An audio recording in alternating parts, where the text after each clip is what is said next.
The first thing that I'd like to do is just to get your first and last name on tape so I have it. So if you could give me that right now would be great. Right now? Yes, please. Jerry Nakata. All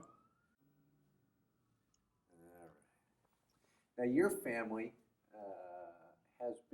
goes how far back on Bainbridge Island? Quite a ways back, right? Well, see, my mother had 9 children, and I'm number 8. There's 3 of us living now. So I would say approximately about 1900, maybe a little before. My dad came over first. And then he was called to duty in Japan, 1904 Russian-Japanese War. And then then I think he married my mother in 1906. And then they came over here after they got married. And my oldest brother was born here in the island. So your mom and dad are Issei. Issei. And your niece? Issei. Okay. And there were 9 kids? Yeah. I had 8 brothers and sisters. What did your dad do? How did he end up? Well, see, the economy was so bad in that area in Japan where he's from. It was Oshima. It's an island about 100 miles south of Hiroshima. And the economy was so bad that my dad took a chance to come on over here. Now, he must have been, he was, I'm trying to guess his age when he was here. I think he was early 20s. Then he worked at the Port Blakely Mill for 20 years until that shut down. And my mother and father started a barbershop and a laundry in Winslow. And till this day, I don't know how they did it because their English was very limited. And I don't know where they got the finances to start. Of course, I was born in 1923, so. Do you know where the barbershop was? Yeah, it's you know where when you get off the ferry, and it's right the first intersection, signal light there, it'd be on the west side of that light. There's a little yellow building sitting there now. And that's that location where my brothers and sisters were born. That's where he had the business. Was it, I know a lot of times people had businesses that downstairs was a business and upstairs was living quarters, or did they live? Well, yeah, we had our bedrooms upstairs. And, of course, outdoor plumbing. And, but I can remember that, just working hard. And well, then there was thought of vacations them days. And only time my mother would drop everything is when someone mentioned mushroom hunting. That was late fall. And that was, they had mushrooms here in the island at that time, wild mushrooms. That was like the one they got in Japan. They call them ponderosas. Matsutake is the Japanese word for it. And she would drop everything just to go mushroom hunting, because it was some meaning behind the mushrooms and the Japanese culture. What was your dad like? Was he quiet or loud, stern? It was quiet, more quiet. And I don't think he completed grade school. He never told me, but my older sisters would talk about it, you know. And he was kind of mild. And my mother, she was kind of quiet side. Did they ever go back to Japan? I mean, was your... Oh, yes. Well, like I say, he was called in 1904, the Russian War. And I don't know if Japan got involved again or not. I think it was in 1904, a Russian Japanese War. Japan go to war with China in 19. Do you know, Spiff? No, I'm not sure when they went to war with China. That was in the 30s, I thought. Was it? Later. I think he might have gone twice. Sino-Russian War was pre-World War One, right before World War One. Oh, okay. Yeah, but yeah, my mother went back early 30s, and my youngest brother went, and he was 5 at the time. It was no airlines then; it was all steamship, and I think she was gone about 3 months. And she came back with my cousin. It would be on her side. He was born here, but he was educated in Japan. So, well, he's still living today. He lives in Salt Lake. His name is George Akimoto. And I would say his age is mid-80s now. That was fairly common, wasn't it? That somebody may be born here but go back to school. Yeah, it depends on the family. Like we didn't. My parents, I don't think they ever thought of us getting an education over there. Of course, I did go to Japanese school here after the public schools. Oh, really? Yeah, On the island? on the island. So who ran the Japanese school? Her name was Mrs. Otaki. And which I went was get out of farm work. And then when sports, like basketball, I love to play basketball, and you practice after school's over, so you forget Japanese school.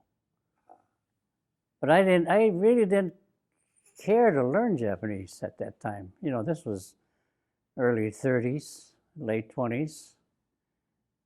And of course the war changed all that. You know, I wish I can speak more fluent Japanese now, but English is my primary language. Did your mom and dad speak Japanese? Oh yeah, they speak Japanese to us, but as siblings, we would answer half and half. They would understand. But I grew up, you know, in the barbershop, and 99% was Caucasian trade. So I grew up with white kids, more so than the Japanese kids in the island.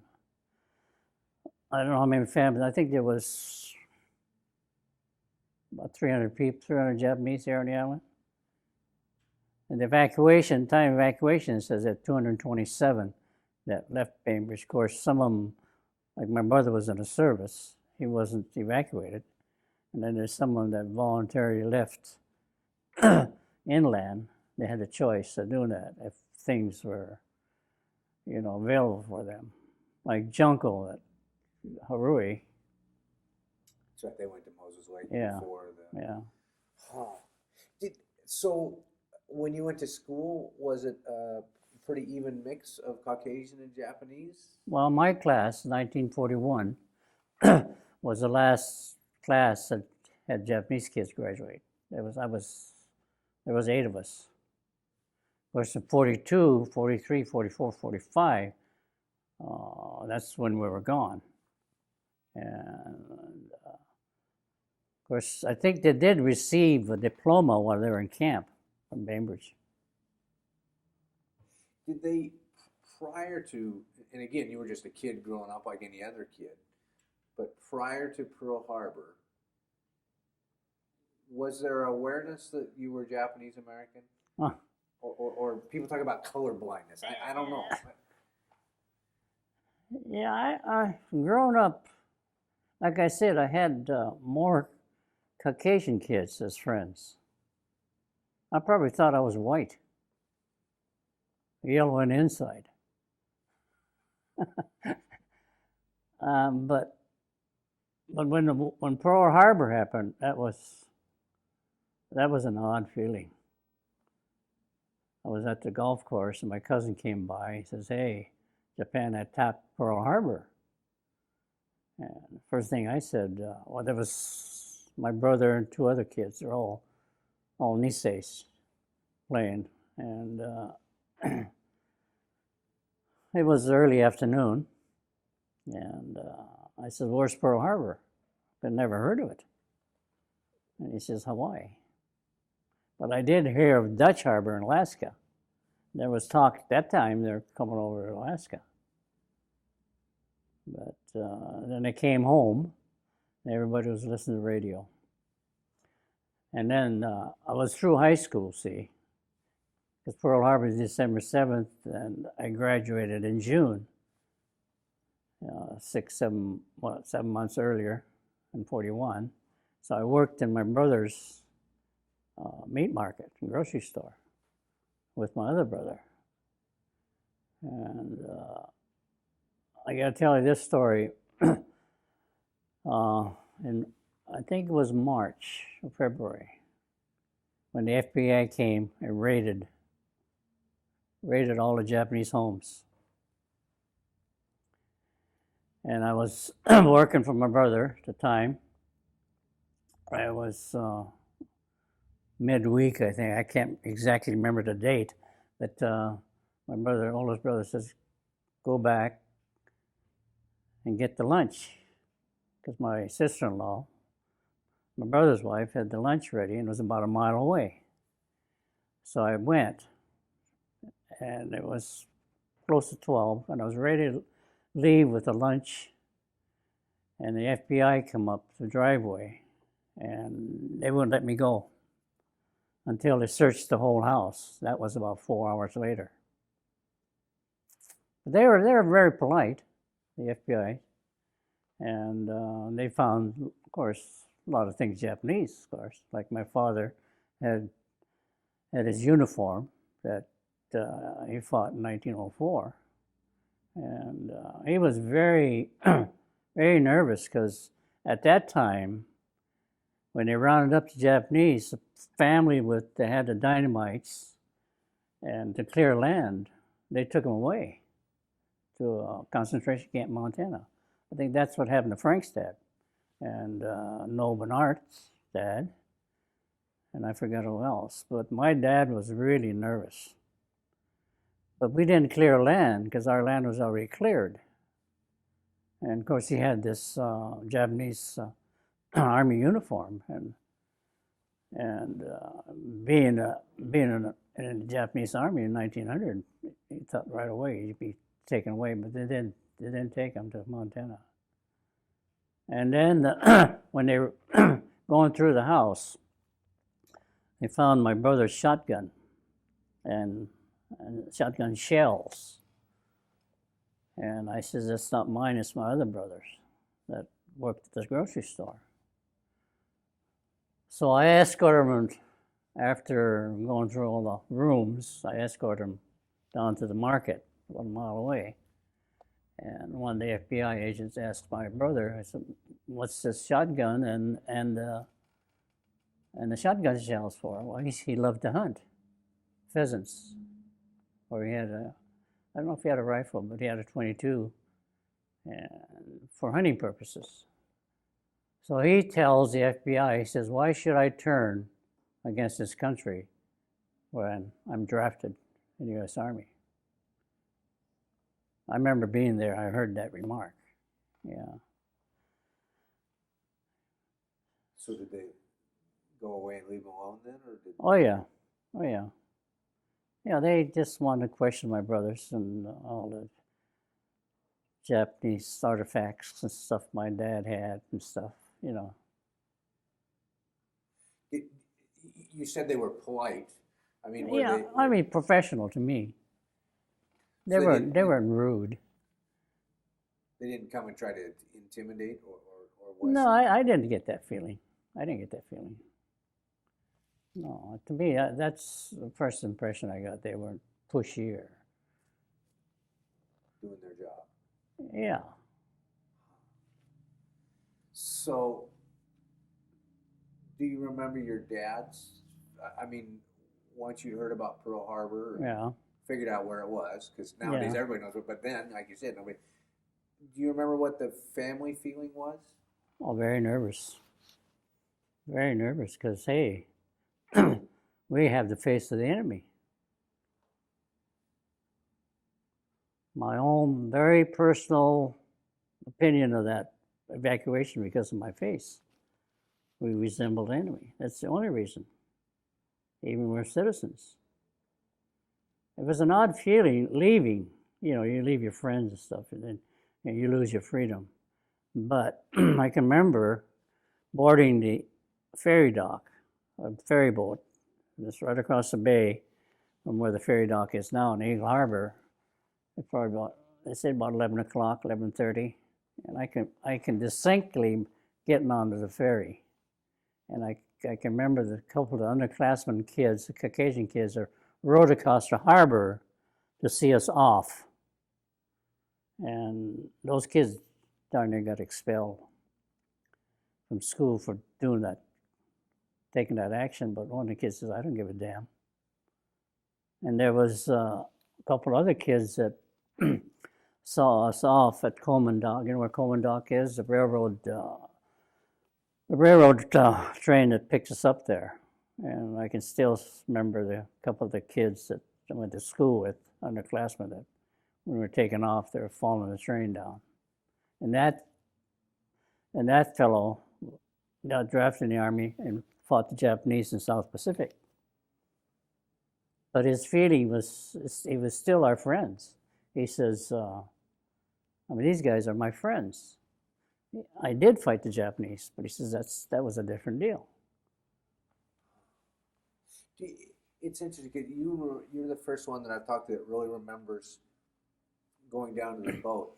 And pictures are silent. I mean, I've seen pictures, and there are people, but it doesn't tell me what the mood was. Were people very quiet? Solemn to me. And the classmates, the Caucasian classmates, a lot of it I didn't know who was there because there was a barricade. We couldn't even shake hands to say goodbye. And I have one classmate. Our class of 41, probably the closest class to graduate high school. We still have reunions every year. And that's how close we were. There's about 50 kids, there's about 37 of us left. And we had our big reunion in 61, 60 years. And that's where Sada, the perspective in 9066, that's what his contribution was to our class. And very intelligent man. And I think what he wrote should be in the classrooms. Just like Gina Clinton's a saddest day of her life. And She was Caucasian, right? Right. Yeah. But here in Bainbridge was very unique. We're a very close-knit community. And I would say when I was a kid, there were probably 2,000 people overall. And a little better than about 10% was Japanese. I wonder why, and you touched on it exactly from what I've been learning. Bainbridge was unique. Right. I mean, you had, and I always get his name mixed up, but Woodward? Right. Oh, yeah. Oh, that, some of them ask, how you were treated when the band lifted? That's to come back. When the band lifted, I was in Chicago. I hopped a plane, came right home. That's what Bainbridge meant to me. Because this is my roots. This is where I grew up. And a lot of things I didn't know Woodward did in our behalf. And some of my Caucasian friends, that supported me. I had to be very grateful for that looking back now, after 60 years. Woodward, how many people would do that, what he did? He didn't know very many Japanese. There was anti-feeling, that group that was really against Woodward. A lot of subscriptions, advertising, and some of them threatened to burn their house down. And all this stuff I hear after I got back. So I tell you, I'm very grateful. And then my family's been in business here. And the people Japanese people have a business or a profession like Kimoto and Junko, they're doing well. They're doing well. Did your family face? You talked about how they tried to burn the newspaperman's house down.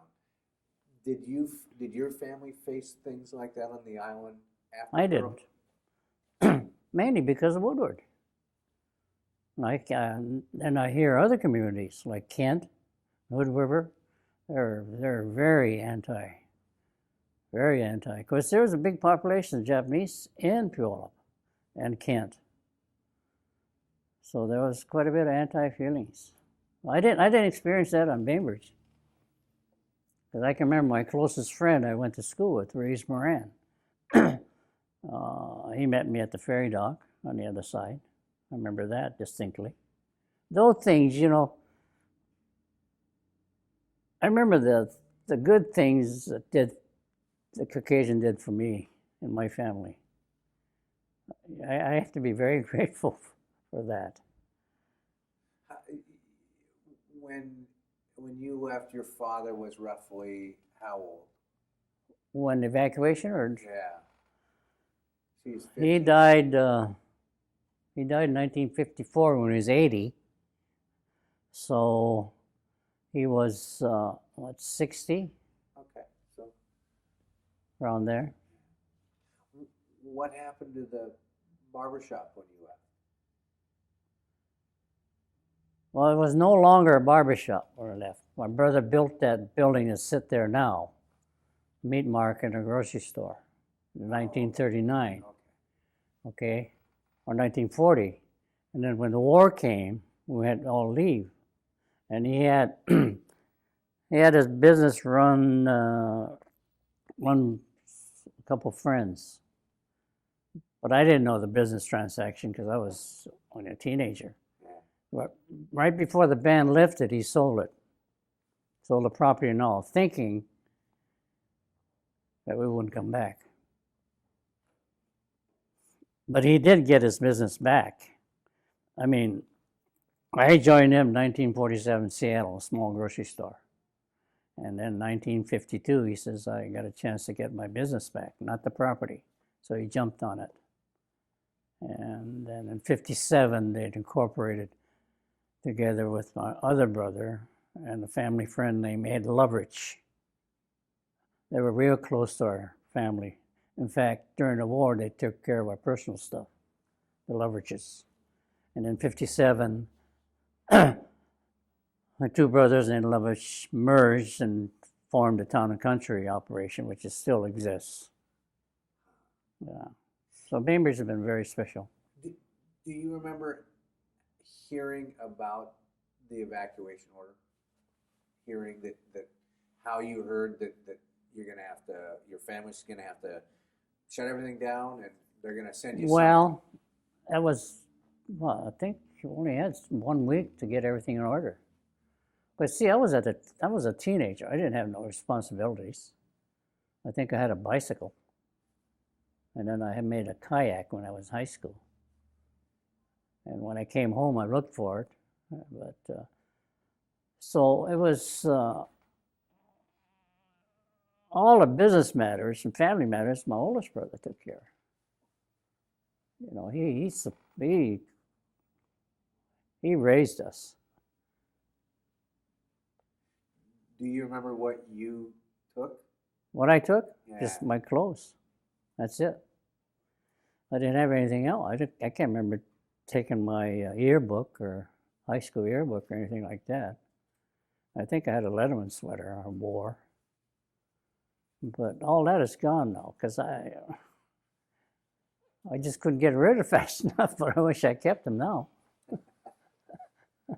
So when you left Bainbridge, you went to Seattle and then took the train to...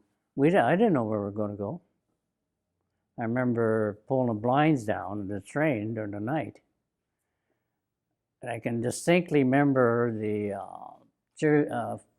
soldiers from New Jersey. And what was kind of unique to me was their Jersey accent. I'd never heard it before. And they were in tears. when we left. And I think they were surprised we spoke good English. That was my feeling. Not at the time, but later on, because we conversed with them real well. They treated us real well on the trip down to Manzanar. I remember singing songs with them on a train and things like that. Do you remember what songs? What was popular them days?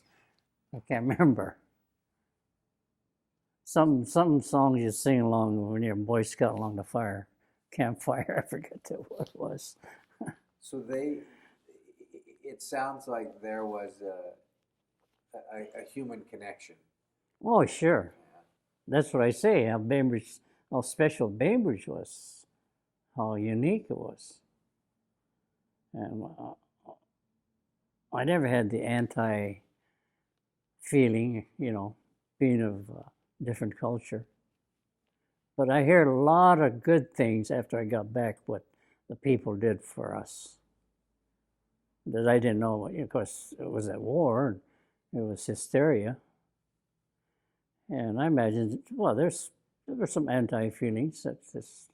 Some I heard later on that probably someone said, well, let's get rid of them.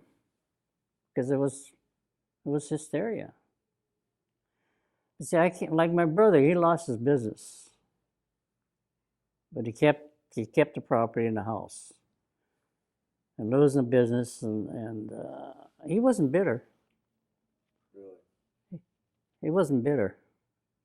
Because that was his livelihood, and he took care of us siblings and father and mother. So I admire my brother. Like I say, those things I never heard until I got back. Do you remember arriving at the camp?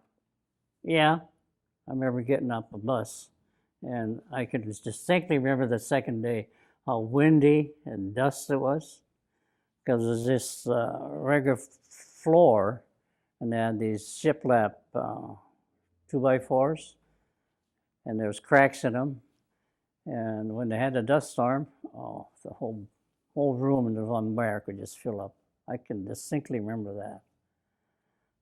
Because it was just a desert, basically. Yeah, but the evenings were cool. My dad liked the weather there, because he had a shrapnel wound that he had in 1904, and he would always have pain there, but the warm weather, it didn't bother him. And we were one of the families that didn't move from Manzanar to Minidoka. Oh, you didn't? No. Ah. I can't, because I wasn't there, I was gone. I left camp after a year and a half, but I think the reason that my mother stayed because of the weather. We didn't have that kind of weather up here. That was my understanding, that he liked the weather and he felt pretty good about it. So you left camp when?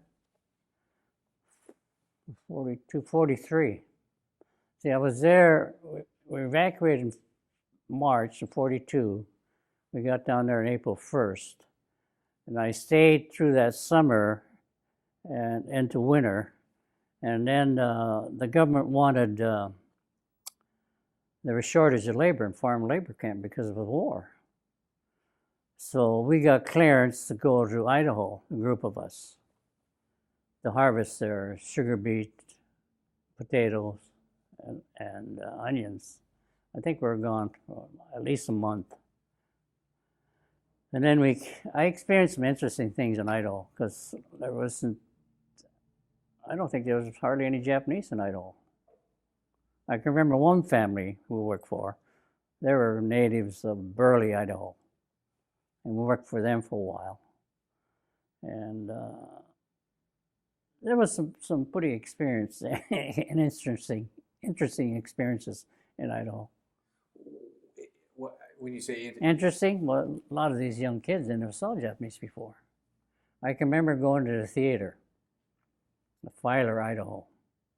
We would go after work or evening. I would go with 3 or 4 Japanese kids from California, the camp would come out of. And as we got into the theater and sat down, the lights were still on dimly, and when it shut down, when the movie was ready to start, I heard somebody in the back row says, "God, they got sideburns." And them days, the Japanese they're known for their rice bowl haircuts. You heard that expression? I never forget that. But kids, geez, they got sideburns. And the group I was with, as a group, they're strong. We call them zoot-suiters. You heard that expression? And they had big, thick black hair and then grease down. And I went with about 3 of those because we were in the same camp. And when we left the theater, there's a group of white kids in a convertible. I don't know if they're throwing things, but they made some slur remarks. And these other kids I was with, they're ready to take them on, you know. The 3 of you against. But then in Idaho, this was after I got back camp in 43 winter, and then 42, excuse me. Then stayed through that winter after I got back from Idaho. And then I went back to Idaho where my sister and brother-in-law were in Caldwell. And we worked for a family named Dean, a Christian family. And they were real close, even way after the war. After we got back, came back home, they would come visit us. And they never experienced any dealings with Japanese. But I worked with a crew of Japanese guys. My brother-in-law was one of crew boss, another guy. Like I say, they were 15 years older as us teenagers. And there was 6 or 7 of us Japanese kids worked for the Dean family, but they treated us royally. So when you left the camp in California to go to a job, did you have to check in and check out, or it was like, well, they had to have a special pass. Here's a job assignment. Yeah, where you're going to go, and let us know if what's your destination. Yeah, we had to do that. And I worked in Idaho for a year, and then I went to Chicago. Worked in the mushroom plant, and then that's when the war ended, 45. That's where it always seems interesting. I mean, the whole kind of confusion of all this, because it's like, okay, well, first of all, we need to evacuate them. We're going to put them on these camps. Okay, and we're going to put guns pointed in at them to protect them. But, we need workers. So we'll give you a pass, and you got to check out. But, so there was this, like you said, the hysteria, but yet it was no logical reasoning to a lot of it. Yeah, well, the only reason is because my appearance resemblance to the enemy. I guess the term used today is racial profiling. I never heard that expression before. I didn't know what racism meant. I never experienced racism on the island. Like I say, I grew up with a lot of white kids, and this, in fact, with very few of us left on the island, we still get together. That's what's very unique about Bainbridge. Did you, so you said in your graduating class there were how many Japanese? There's 8. 8. 8 of us in these 6. Did all of you end up together start out in the camp in California, or people went different ways? Yeah, we did. Yeah. And then from there, some came up to Idaho to the camp. Yeah, and some of them, after we got clearance, that we weren't a threat to the country. Some of them went to college, went to farm work. So could they start college before the war was over, or did they have to wait till after the war was over too? No, that depended. Like my class, my cousin that wrote the executive order, he was going to University of Washington before Pearl Harbor. and he was commute. Another interesting story about him was when the war broke out and there was curfew on us, we had to be in by 8 o'clock at home and not to hit the streets between 8 and 6, I think. We're under curfew. And when he was attending University of Washington in his freshman year, and the curfew went up, and the war started, and he wanted to come home. He was commuting. He couldn't get on a ferry because he didn't have his citizenship papers.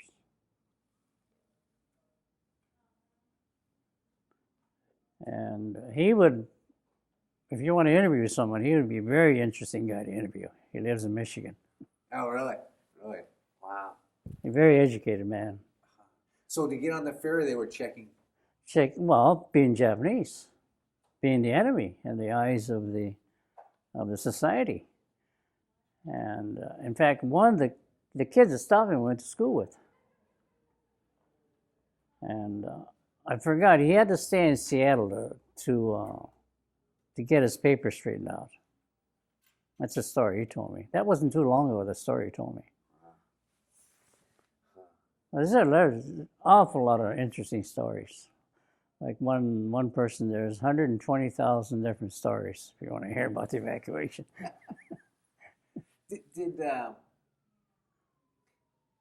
Was it harder on your parents, you think, than it was on the Yeah, I really don't know. I think so. I think, yeah, I would say so.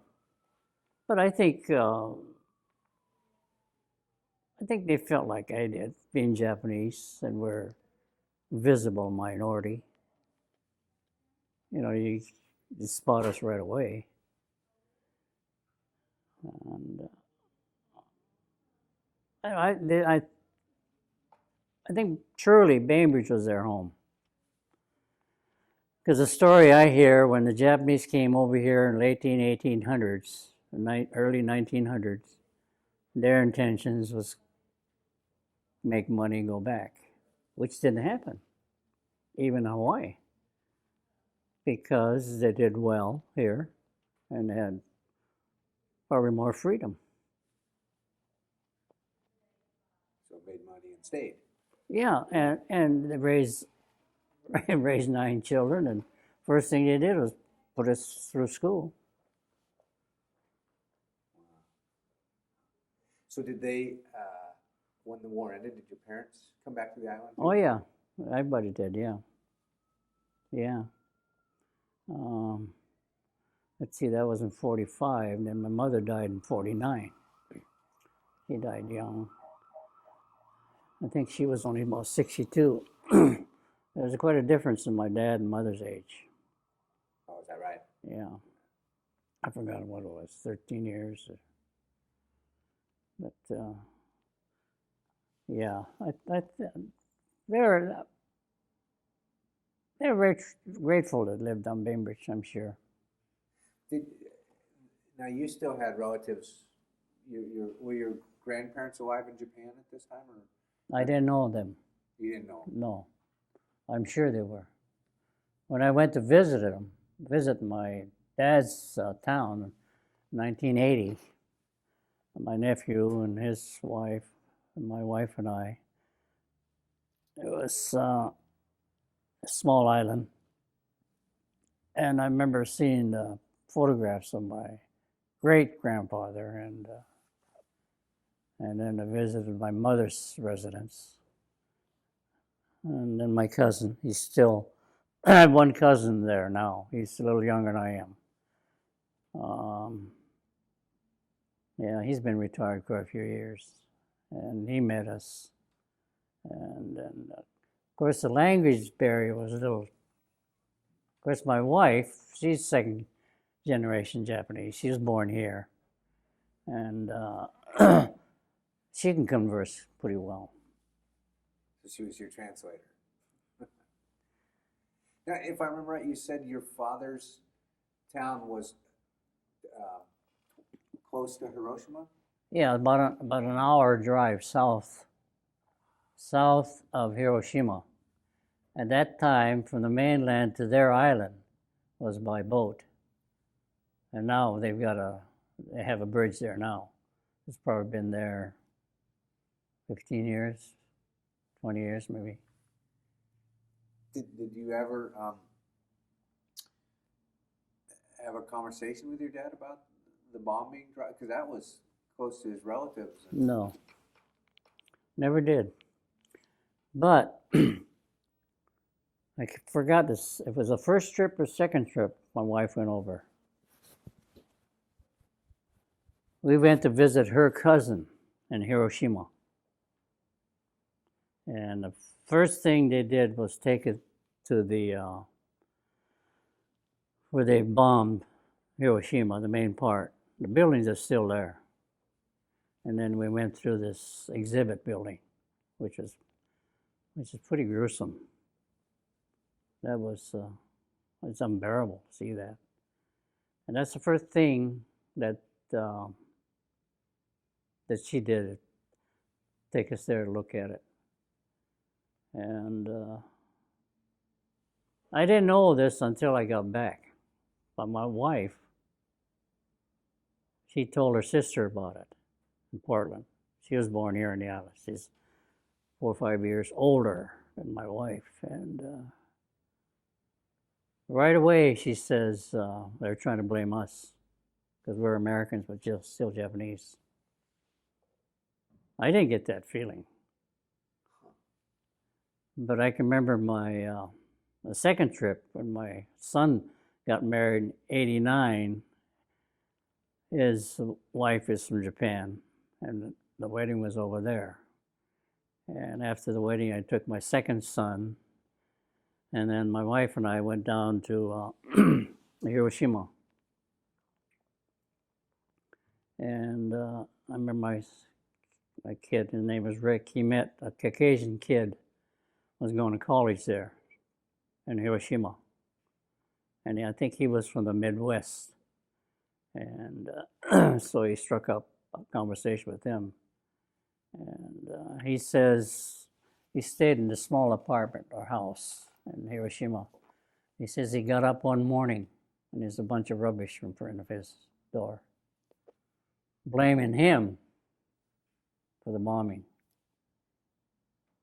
He had nothing to do with the war. He was only a teenager going to college there. That was pretty interesting. But I didn't get that feeling that they blamed me because I'm American. I guess there was some of that feeling. But when I went to Hawaii on that same trip, at that time, a lot of Japanese-owned businesses, they bombed Pearl Harbor, but they tried to buy it after the Second World War. We went into this Japanese kind of a gift shop and there was a Japanese gal there from Japan. She spoke little English, and she spotted us, and we struck up a conversation. And she knew what happened to the Niseis here, went to camp. She apologized for that, for Japanese actions that happened to us. That was interesting. She said, "I'm sorry what happened to you and what Japan did to Hawaii." So those things in life I remember. There's some negative stuff, but I just look at more of the positive side, like all the friends I was grateful here on the island, and especially the man Woodward, my real hero. Kids I grew up with that, I talked about our class, how close we were. Sada, the fellow that wrote this executive order, we had our class reunion at a family out here on the island. There was about 30 of us and about 15 classmates. And he got up and talked about the evacuation. At that time, I didn't know how my classmates felt toward the evacuation. But he opened it all up. So we got closer to our Caucasian classmates, how they felt. And I didn't ask him, hey, you supported me, or were you glad? I didn't. I didn't know. But most of them, I think they're real sorry that it happened. I really do. But some of them, hey, this was war. That's why I always got to repeat Woodward, what he did.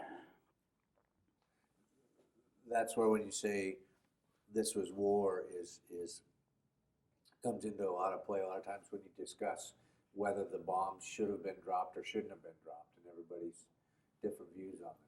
And some people answer as this was war, and some people answer this saved more lives, and some people answer is it took a lot of lives. And it's Yeah. civilians. So Well, war's hell on everybody.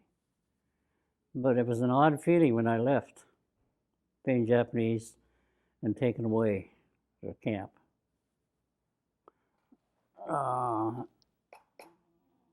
Well, it was really second-class citizens. It was an odd feeling. But I repeat myself, his friends that stuck up the neck for me. Those things very grateful for. Which I think that I mean, I like your attitude. People can choose to look at the negative or look at the positive, and you seem to be a person who looks at the positive side of life. And I did. things happen, and There's some humor too, especially when the East Says, the first generation that didn't know English, they came to the island. They go to they were farmers, and how you remember? I don't know if you know how they planted strawberries.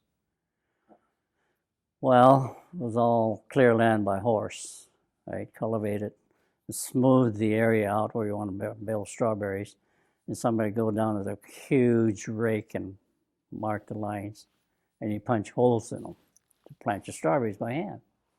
So this one Japanese guy goes to the hardware store. They're called peevees, right? So he says, I want a pee-pee. The guy takes to the bathroom. And that's a true story. So there's a lot of humor stuff. The English say they couldn't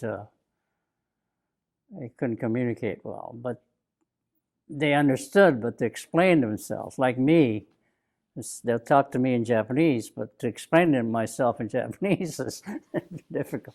I can do the rough way. it's interesting because history may have romanticized it, and I'm not sure because I wasn't there at that time. Where now, with all the political correctness, I feel we've gone to such an extreme that it doesn't allow sometimes people to be people. I mean, like you said, that's a funny story where nowadays somebody might say, oh, you're making fun of that person because, well, no, it's just No, that to me, that's humorous. Yeah. To me, yeah. Wow. So it's been, well, I tell you, the war changed everybody, changed everybody's lives. I think I got closer to my family, friends. Yeah. Is it, when 9/11 happened, a lot of people said it's going to be the Pearl Harbor of this generation. Did you feel similar things? I mean, can you? Well, I felt for the people, what is it, Muslims or Arabian people in this country. Right away, I thought of them. You know, a lot of them were citizens like me. But I think the president put it wisely that he used a lot of common sense. And some of these politicians mentioned our experience since Pearl Harbor. So I can relate to what they're going through. But I don't know if they set up camps or not. But Frank could tell you this story. During the Arabian crisis, when was that, Middle East crisis? To be what, the late 90s. early 90s, late 80s?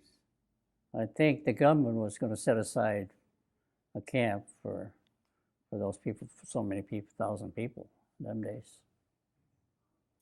And when Frank has his presentations, maybe you know this, but he's been doing it for about 10 years. They're very interesting, about an hour of his slide presentation about his family and Bainbridge in general, during the war, after the war, all this stuff.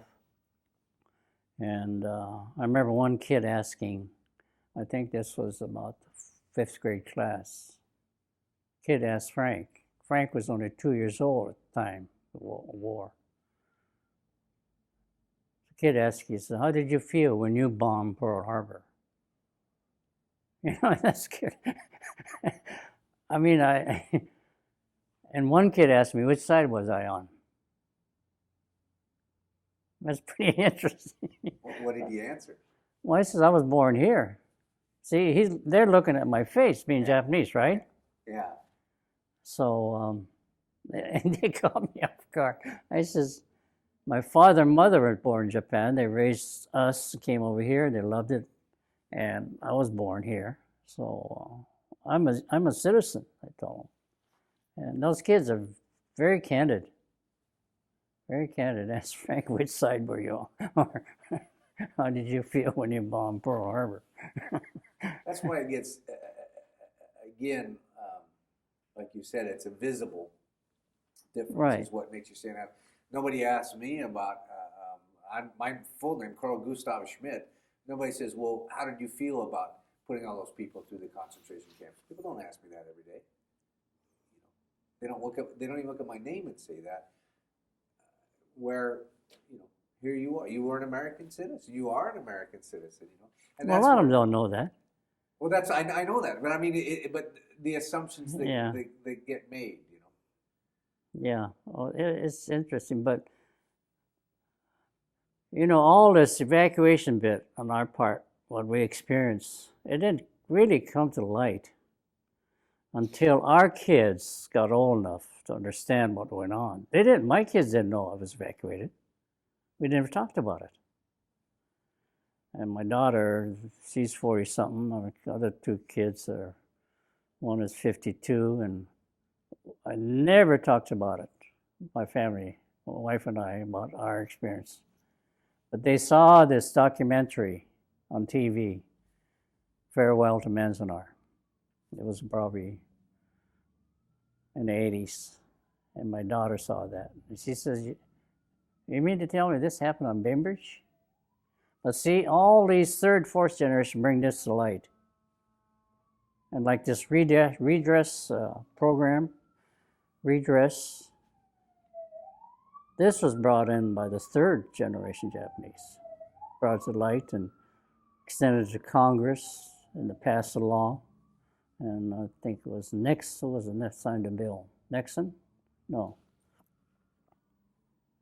Who was the president then that signed the bill? I'm trying to remember who did sign it. If it was George Bush. No. Well, he's the one that signed the letter, apology. But the fellow the president signed the bill was Reagan. That's right. So Reagan signed the bill, and Bush signed signed the apology letter. Was that? Yeah. I mean, America, where else can this happen? They evacuate you and you get a letter of apology? You think other countries do that? No, like you hear these vets that survived the Bataan March and Pearl Harbor and all that stuff. Now they want an apology from the Japanese government. But I think I seen on TV the other night, price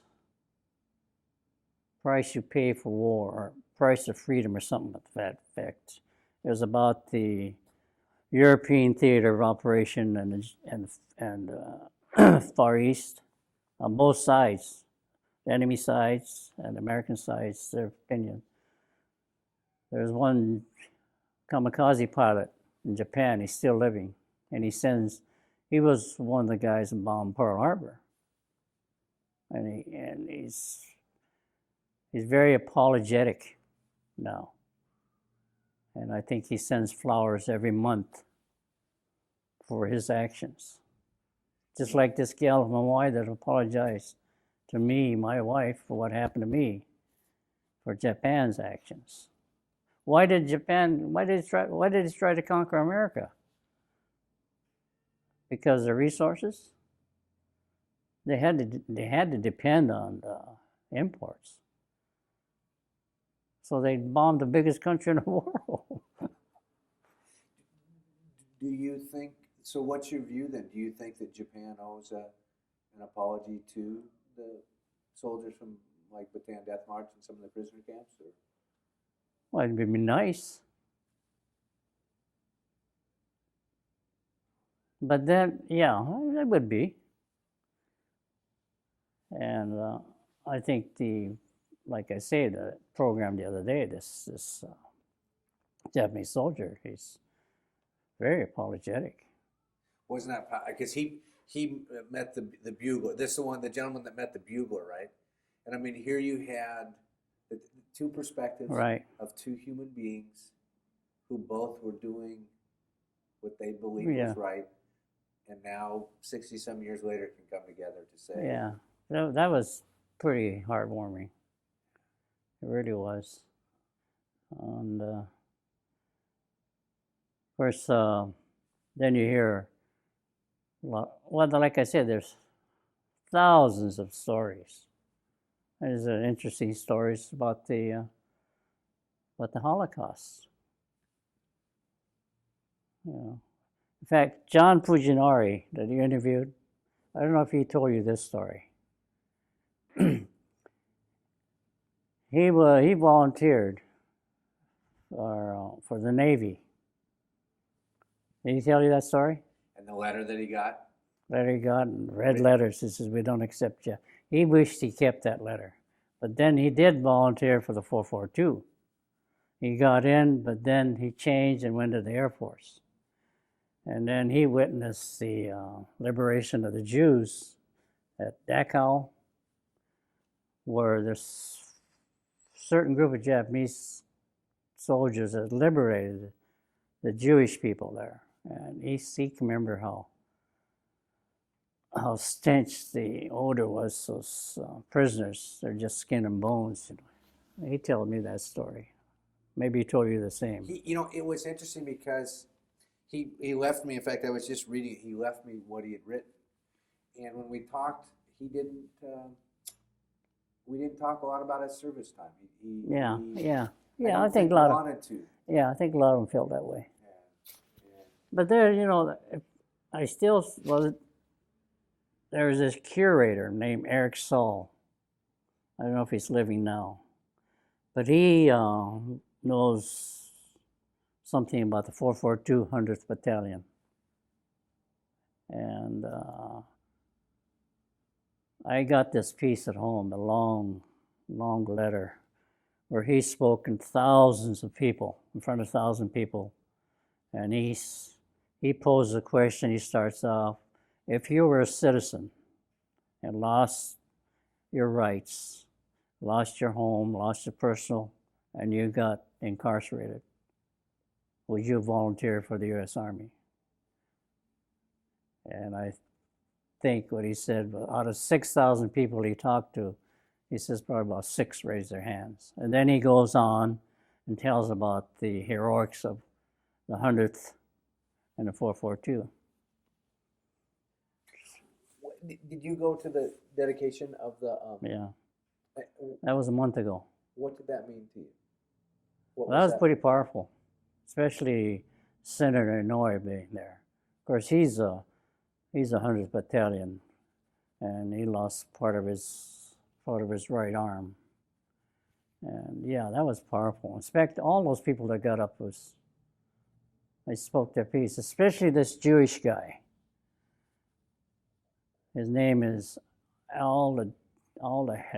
their family used to own the Long Acres racing, and he was a powerful speaker. He spoke about being Jewish at the University of Washington and trying to get accepted in his house. And he says, no, we don't allow Jews here.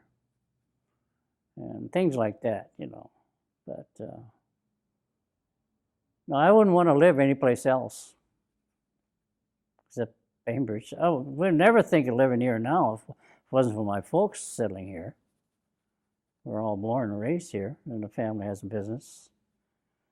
And I remember my nephew, he had 6 grocery stores, which the family still has. He was the president, and I remember him telling me that Grandpa, my dad, would say, if you want to make money in America, go into business for yourself. And, but which is really interesting because, one, it shows the pride of your father, but who would also say that after having done that, having had his citizenship taken away, but still. But see, my dad and my mother never got their Oh, citizenship. that's right. Yeah. I don't know if they ever thought about it.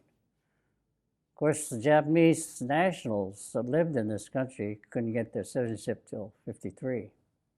I remember this distinctly because I was in Reno and got in a cab, and I was with this Caucasian guy. He was I remember this cab driver says, you know, he looked at me, he says, Reno, until 1953, you guys weren't allowed on the street. You and the blacks in Reno. But you could get into the casinos. I remember him distinctly saying that. I didn't know that. We'll let you in to take your money, Yeah. but stay off our streets. I didn't know that. I don't know if that's true or not. Huh. But there's this, I can go on and on and on. But, you know, doing what you guys are doing now, there isn't too many of us Niseis left. If my older brothers and sisters are still around, and if they want to be, they give you a lot more information than I would. This is my own experience, my opinions, and my feelings at the time. But you know what? That's what's most important to us, because that's what we're looking at is everybody's personal feelings, because the history books don't tell us that. First of all, the history books have left out some chapters of history, but also even in that, history books do not tell us the personal views. Yeah. Because again, it's either romanticized or dramatized history. And the fact that people think that everyday things didn't happen. We interviewed a gentleman, I think it was Shig Hana that we interviewed from Olympia, and Shig said, you got to understand, this would be